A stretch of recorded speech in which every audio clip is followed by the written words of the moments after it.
Olá pessoal, bem-vindos ao Além do Direito, o canal que te dá as melhores dicas sobre direitos humanos e direito penal. Hoje nós vamos tratar da reincidência versus atenuante. Quando que você pode usar a reincidência para aplicar no atenuante? Quando que você usa atenuante? Quando que você usa a reincidência? Tudo isso já já! Lembrando que os antecedentes criminais são utilizados como circunstâncias judiciais no artigo 59 do Código Penal para valorar a pena base. E a reincidência é utilizada como agravante e se insere na segunda fase da dosimetria da pena. Tá bom? Súmula 636 do STJ. A folha de antecedentes criminais é documento suficiente para comprovar os maus antecedentes e a reincidência. Qual é o motivo dessa súmula? A defesa dizia que era preciso expedir certidão cartorária para comprovar que determinado processo poderia ser utilizado como maus antecedentes. Dizia que a folha de antecedentes criminais não era documento hábil, já que apesar de citar os processos, muitas vezes não fazia referência ao trânsito em julgado. Mas não foi isso que prevaleceu e por isso foi editada a súmula 636. Outra polêmica envolvendo os antecedentes são os bons antecedentes. Eles reduzem a pena abaixo do mínimo? Para autores como Juarez Cirino, sim.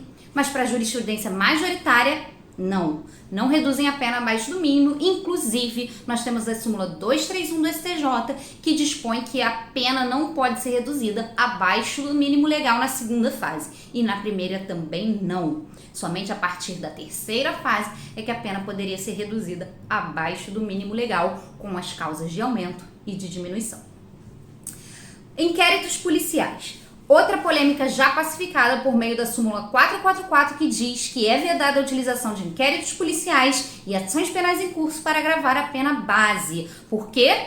Isso iria ferir a presunção de inocência, que também está pacificado no no STF desde 2014, com repercussão geral, RE 591054. E a reincidência? Nós temos algumas polêmicas que envolvem antecedentes e reincidência. Posso utilizar a reincidência passados os 5 anos como antecedentes criminais? E aí, posso ou não posso? Então, trata-se do tema do princípio da temporariedade da reincidência. Ninguém sabe se pode ou não, porque o tema está em sede de repercussão geral no STF por meio do tema 150 e ainda está pendente de julgamento. Nesse meio termo, nós temos juízes falando que pode e juízes falando que não pode. E isso no próprio STF. Nós temos o HC 166919 dizendo que sim, eu posso usar a reincidência passados os 5 anos como maus antecedentes. Mas também temos o HC 176245 dizendo que não, ultrapassados os 5 anos, a reincidência não pode ser utilizada como maus antecedentes, não pode ser utilizada para nada. E agora, se tivermos múltiplas reincidências, o que a gente faz? A gente pode sim utilizar uma delas como reincidência, agravante da pena na segunda fase, e a outra como circunstância judicial de maus antecedentes. E isso é pacificado na doutrina, nós temos no STF HC 155015 e nós temos no STJ HC 289974. E se for um mesmo fato, uma mesma reincidência, ela pode ser utilizada como reincidência e como maus antecedentes? Não. Isso seria bis in idem e isso também está pacificado, inclusive, por meio da súmula 241 do STJ. A reincidência penal não pode ser considerada como circunstância agravante e, simultaneamente, como circunstância judicial. E, por fim, vamos falar da constitucionalidade da reincidência. E aí, ela é constitucional? Isso é uma polêmica sem fim, que apesar de ter sido pacificada pelo STF em 2013 por meio do RE 453000 com repercussão geral, tema 114, dizendo que sim, a reincidência pode ser utilizada, ela não é inconstitucional. Nós temos uma grande parcela da doutrina e nós também temos a questão do bloco de constitucionalidade. Por quê?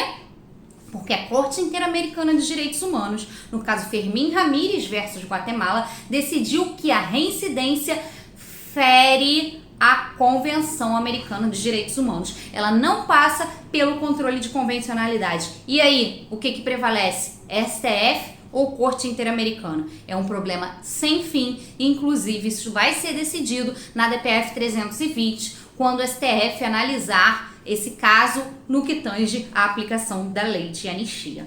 Tá bom? Mas a gente tem essa questão do bloco de constitucionalidade e temos vários autores como Rodrigo Roig, Juarez Cirino, Fernando Galvão, dizendo que a reincidência ela é sim inconstitucional.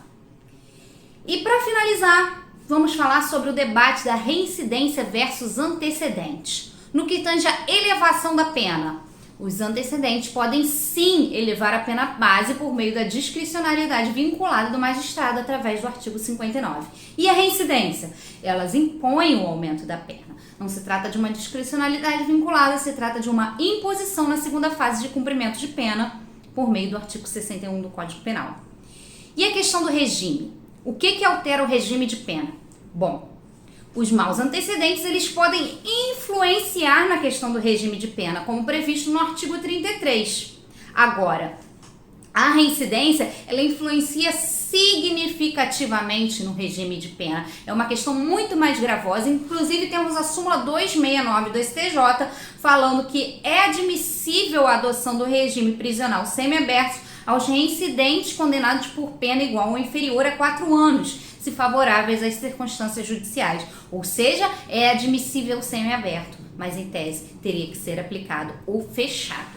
Penas alternativas. Em regra, os maus antecedentes não influenciam, apesar de haver previsão no artigo 44, inciso 3, mandando para análise da substituição por pena restritiva de direitos analisar os maus antecedentes. Agora, a reincidência, como regra, impede, havendo algumas possíveis exceções, como também no artigo 44, mas em regra ela impede. E o sursi da pena? Bom, em regra ele não influencia no sursi da pena na concessão. Agora, a reincidência impede a concessão do sursi da pena. Está lá no artigo 77, inciso 1 do Código Penal. E o livramento condicional? Bom, o artigo 83, inciso 1 diz que os maus antecedentes podem influenciar. Agora, o mesmo artigo 83 diz que a reincidência impede a concessão do livramento condicional. Progressão de regime, maus antecedentes não vão influenciar. Agora, e a reincidência? Aí a gente vai lá no 112 da LEP e vê que a reincidência sim influencia a aplicação e a gradação da progressão de regime. É isso, pessoal, é isso que nós tínhamos por hoje, a análise dos maus antecedentes versus a reincidência. Gostou desse vídeo? Te ajudou? Tava com dúvida? Então se inscreve no canal, ajuda o nosso canal a crescer, ativa o sininho e a gente se vê semana que vem. Tchau!